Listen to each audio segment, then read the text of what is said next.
Que sont les réflexes archaïques? À quoi servent-ils et pourquoi sont-ils aussi importants pour notre santé globale, corporelle, physique, émotionnelle et pour nous permettre d'accéder à notre plein potentiel dans toutes nos compétences? Bonjour à toutes et tous et bienvenue dans cette nouvelle vidéo. Je suis Sandra Samaison, votre éducatrice sportive depuis 2004 et je suis donc spécialisée dans l'amélioration de votre santé globale et pour cela, j'utilise le mouvement.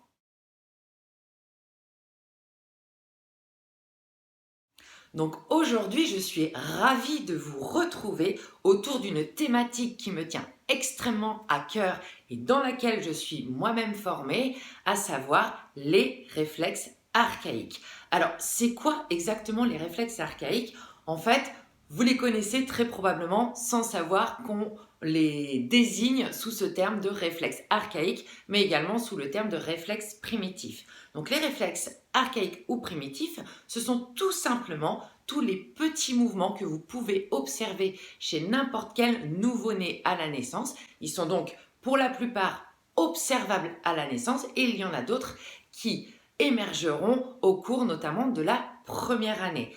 Ces mouvements réflexes qui sont donc des réactions face à certaines stimulations et qui sont donc involontaires et automatiques, vous en avez probablement observé, comme par exemple pour les plus connus, vous allez avoir le réflexe de succion, le réflexe d'agrippement ou encore le réflexe de marche automatique de Thomas que le pédiatre notamment teste au moment de la naissance. Il existe plusieurs dizaines de mouvements réflexes primordiaux et chacun va, à sa juste mesure, remplir différents rôles. Certains vont être plutôt là pour nous permettre de nous nourrir, d'autres pour nous permettre de nous attacher, d'autres encore pour nous permettre de nous mouvoir, de nous coordonner. Mais quoi qu'il en soit, les réflexes ont tous pour rôle de nous permettre de survivre et de nous protéger. En plus des rôles que je vous ai précisés auparavant, ils vont petit à petit se cumuler, se combiner les uns aux autres pour nous permettre de passer d'une étape motrice à une autre au cours de la première année. Par exemple, passer du plat dos au plat ventre, puis ensuite passer en position assise, passer en position à quatre pattes, ensuite accéder aux quatre pattes, puis petit à petit nous permettre d'accéder à la bipédie. Et ces réflexes-là, une fois qu'ils vont être bien utilisés, qui vont avoir été suffisamment combinés, explorés les uns à la suite des autres, vont nous permettre d'accéder à une autre catégorie de réflexes que sont les réflexes de vie, également appelés les réflexes posturaux, mais ils vont également nous permettre d'accéder à toute notre capacité de mouvement libre, volontaire et efficient. C'est également par leur exploration, par le fait de les utiliser, que nous allons pouvoir faire maturer notre système nerveux ainsi que notre cerveau. Et c'est donc par cette maturation de notre système nerveux et de notre cerveau que nous allons pouvoir accéder à des sphères cognitives, émotionnelles et corporelles beaucoup plus évoluées et complexes. Vous l'aurez donc compris, et je ne le répéterai jamais assez, les réflexes archaïques, s'y intéresser, revenir à ces fondamentaux, est absolument nécessaire quand on connaît l'impact qu'ils ont sur nos différentes capacités. Donc pour nous permettre d'avoir accès à notre plein potentiel de santé et de compétences, quelles qu'elles soient, il faut donc que cette base, ces briques de base de notre développement que sont les réflexes archaïques, les réflexes primitifs, se soient correctement bien installés et développés. C'est-à-dire que nos réflexes, il faut qu'ils aient émergé, qu'ils aient été utilisés pour ensuite maturer et venir s'intégrer. Donc, qu'est-ce qui se passe lorsque ces briques de base, justement, n'ont pas suffisamment été utilisées et n'ont pas, du coup, été intégrées? Donc les réflexes, lorsqu'ils ne sont pas correctement intégrés, qui n'ont pas pu bien se développer, cela va se répercuter dans toutes les sphères de notre vie. Donc par exemple au niveau corporelle, vous pourrez être susceptible d'avoir des difficultés au niveau de votre coordination, des difficultés d'équilibre, des difficultés de motricité fine et de motricité également beaucoup plus globale. Donc diverses difficultés au niveau des activités sportives, au niveau des activités également artistiques. Cela va peut-être également pouvoir se faire ressentir au niveau de votre posture. Vous allez pouvoir également vous en rendre compte au niveau de vos pieds, les pieds qui sont plutôt vers l'intérieur ou plutôt vers l'extérieur, et du coup ce qui va venir forcément déséquilibrer toutes les structures qui se trouvent au-dessus, les genoux, les hanches, la colonne vertébrale, etc. Donc, au niveau par contre de la sphère émotionnelle, donc comme je vous le disais, ça contribue fortement à notre estime de nous-mêmes, à notre capacité à avoir confiance en nous et à nous sentir à l'aise dans nos relations. Donc effectivement, dès que vous allez avoir des petites difficultés au niveau de cette sphère-là, voilà, toujours tendance à être peut-être hypersensible, à pas savoir faire face au changement. Dès qu'il y a un changement d'habitude, oulala, c'est tout de suite la panique. Vous vous sentez plutôt stressé. Vous avez du mal également à vous sentir à l'aise en société. Vous avez peut-être tendance à rougir, à être très vite intimidé, à prendre la parole en public. Donc voilà, ça peut être des petits signes, effectivement, également, qu'il y a un réflexe archaïque qui continue de vous parasiter et qui vous empêche d'être pleinement à l'aise au niveau de votre sphère émotionnelle. Au niveau de la sphère, donc plutôt cognitive et intellectuelle, ça va vraiment être très très flagrant, notamment au moment de la scolarité. Là, on va très très vite le voir, notamment chez les enfants, lorsqu'ils vont être en situation d'apprentissage, où là, par exemple, l'écriture, la façon de tenir un stylo va être peut-être également un signe, les difficultés de lecture, le fait de confondre les lettres, donc par moment justement des difficultés qui peuvent parfois faire penser à de la dyslexie, qui peuvent également parfois faire penser à des troubles de l'attention avec ou non hyperactivité. Donc voilà, tout ce qui va être également d'ordre j'ai du mal à me concentrer, j'ai du mal à rassembler mes idées, j'ai des difficultés à mémoriser. Tous ces petits parasitages, encore une fois, à plus ou moins des degrés élevés, peuvent également faire penser à des réflexes archaïques qui n'auraient pas été intégrés et qui vous empêchent, encore une fois, d'être à votre plein potentiel. Sachez également que si vous êtes toujours sous le joug d'un ou plusieurs réflexes non intégrés, cela vous empêchant bien évidemment de faire ce que vous souhaitez, cela venant vous continuellement vous parasiter, quand vous voulez faire quelque chose, ça va vous demander beaucoup plus d'énergie, beaucoup plus d'effort, beaucoup plus de concentration. Donc forcément, qu'est-ce qui va en découler? Bien évidemment du stress, de la fatigue et bien évidemment diverses difficultés, diverses compensations qui pourront peut-être également se faire ressentir sous forme de douleur. Les causes qui peuvent empêcher la bonne intégration de nos réflexes archaïques sont vraiment multiples.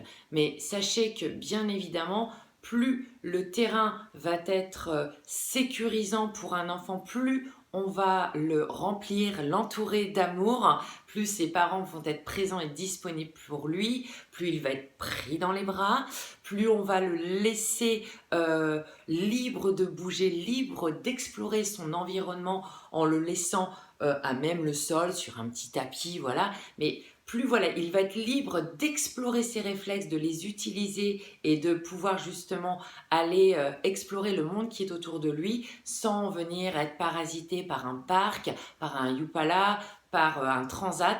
Et plus bien évidemment, cela va être favorable pour la bonne intégration, la bonne maturation de ces réflexes archaïques.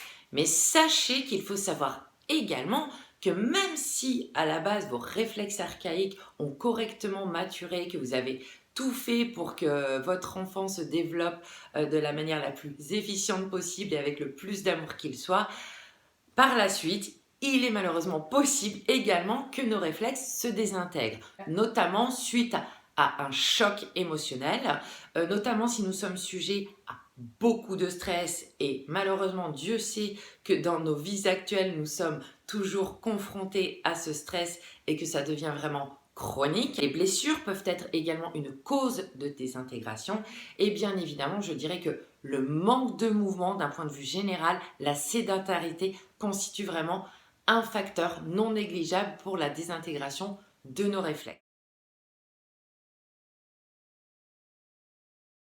Donc, que faire à partir de là?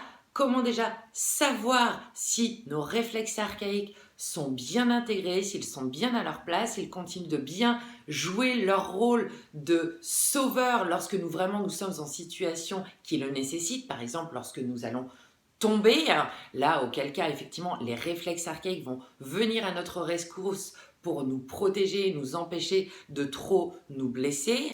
Donc, outre ces situations vraiment d'urgence et de danger, ils doivent rester à leur place. Donc, que faire pour qu'ils continuent de rester à leur place et de jouer leur rôle à leur juste mesure et qu'ils ne viennent pas nous parasiter à longueur de temps?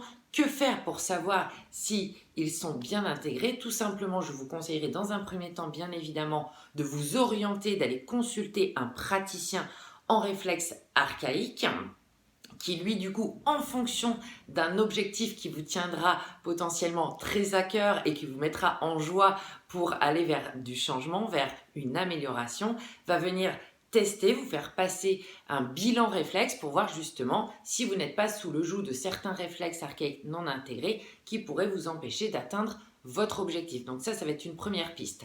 À la suite de ce bilan, bien évidemment, le praticien va vous proposer une réintégration du réflexe ou des réflexes qui seront potentiellement non intégrés et vous repartirez également à la maison avec tout un petit package de petits mouvements à raison d'environ à peu près 5 minutes par jour de pratique qui vont vous permettre vraiment de consolider l'intégration de ce réflexe puisque bien évidemment ça va être la répétition qui va dire on va permettre de recréer les bons branchements, les bonnes connexions et de repartir sur un système de fonctionnement où vous ne serez plus parasité.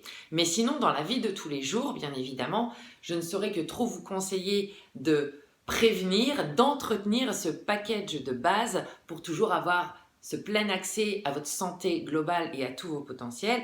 Et cela va passer bien évidemment par le mouvement. Mais bien sûr, pas n'importe quel mouvement. Les mouvements dont je parle, que je vous conseille de pratiquer, sont tout simplement les mouvements pour lesquels nous sommes faits. Donc par exemple, marcher, courir, sauter, grimper, pousser des choses, tirer des choses à soi, se suspendre à des arbres, danser, tous ces mouvements pour lesquels à la base l'être humain est constitué.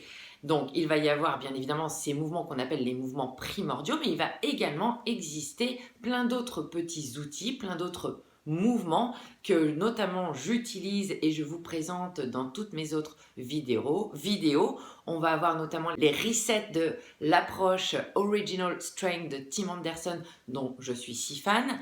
Vous allez également avoir tout ce qui va être mouvement rythmé de l'approche RMTI de Bloomberg. Vous allez avoir également des petits jeux avec sac de grains qui vont être très appréciés, notamment des enfants, et tout un tas d'autres mouvements d'intégration que tout praticien en principe connaît, notamment les praticiens qui se sont formés comme moi en intégration motrice primordiale qui va être l'approche, on va dire, la plus globale sur les réflexes et qui va vous permettre vraiment d'avoir accès à plein d'outils différents en fonction de l'âge, en fonction du niveau de santé de la personne avec laquelle on va vouloir travailler. Donc, peu importe l'âge, enfant, ado, adulte, les réflexes archaïques concernent tout le monde. Ils sont vraiment ce qui nous unit, ce qui nous caractérise tous. On a tous ça en commun et c'est vraiment grâce à ces briques de base, à ces schèmes, à ces patrons moteurs de base que vont venir se greffer et se développer toutes nos capacités et toute notre santé d'un point de vue vraiment très global. Donc peu importe votre niveau de santé, peu importe que vous soyez sportif ou pas du tout, réintéressez-vous à ces bases, revenez à des fondamentaux, reconnectez-vous à votre nature vraiment profonde d'être humain et posez-vous vraiment la question de voilà, est-ce que ce que je fais au quotidien va dans le sens de ce pourquoi je suis fait ou non, que ce soit au niveau de l'alimentation ou que ce soit au niveau de votre façon de bouger. Mais quoi qu'il en soit, n'hésitez pas à aller visionner mes autres petites vidéos, à aller pratiquer les mouvements dont je vous ai parlé et desquels je me sers moi dans mes séances, que ce soit en individuel comme en collectif. Sur ce, n'oubliez pas de vous abonner, n'hésitez pas à liker, à partager cette vidéo pour que le plus grand nombre ait connaissance de ces fondamentaux, de ces réflexes archaïques, de ces mouvements primordiaux. Et pour ma part, je vous dis à très vite, portez-vous bien, ciao tout le monde.